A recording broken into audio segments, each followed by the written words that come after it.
now. But let's talk about what happened in September 2025 and hear from Vladimir Putin himself about what really triggered that particular moment, what led to President Putin and Prime Minister Modi traveling in the same car in Tianjin, what was discussed between the two leaders. We asked him in that exclusive conversation. Here's a glimpse.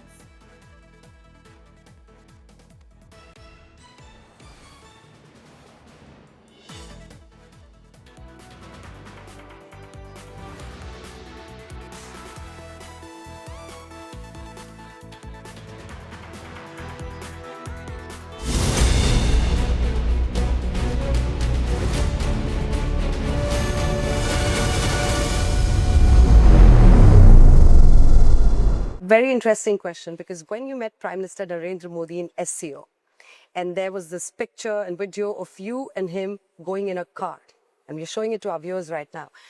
You were traveling in a car with him. Was it pre-planned, or how did it go about? How did it happen? And what did you discuss in the car?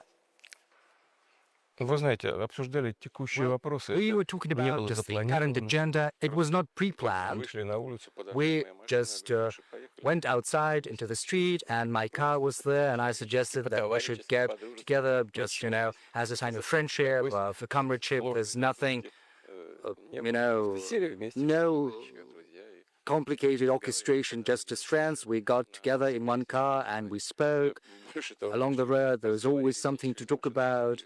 And, we had a conversation. We even sat in the car for quite some time. And then I said, yes, we should go because they're waiting for us. But there's nothing special about that. It just testifies to the fact that there's a lot we have to talk about. And these topics are of importance to us. Right. President Sir, the fact that you're going to go to India, you just said that both leaders are going to cement the guarantees that you give each other. What are the kind of announcements that we can expect? We've heard about technology transfer, we've heard about trade enhancement.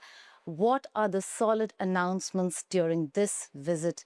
And I ask you this is because the world, and you know who I mean, would be watching.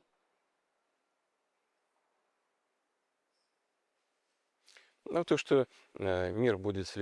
world is going to be watching. I don't think there's anything special about that, because, India is a great country, 1.5 billion people. It's a developing economy where the rate of growth is 7.7%. This is the first result in the world. Prime Minister Modi has managed to achieve that, and this says a lot. The Indian nation can take pride in.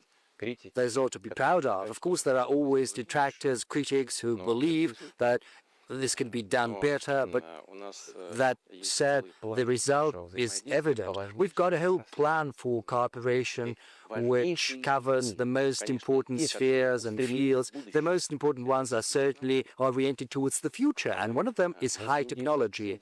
India and Russia are working together in outer space exploration, in energy, nuclear energy in particular, which is well known because, one of the leaders in that field, also shipbuilding, aircraft building. We have very many interesting directions which are oriented towards the future. Or let's take artificial intelligence. We'll probably talk about that later. But this is one of the key technologies of the future, which is reshaping the world as we speak, because it manages to multiply things many-fold, but at the same time, it creates certain challenges to be addressed. And we'll talk about all of that. And as Prime Minister Modi thinks, and what I think, well, we'll choose what is of the greatest significance at this stage, and we'll help with that. Agreement, sir? Well, of course, but we should probably not announce them right now, because, all of that is going to be announced in the course of the visit. We will present that to the public. And then the colleagues will present all of these agreements to us, and we'll have to give our final approval to these agreements. That's the Russian president there speaking about the time when he invited Prime Minister Modi to travel with him in the same car, the messaging that was involved in it as well.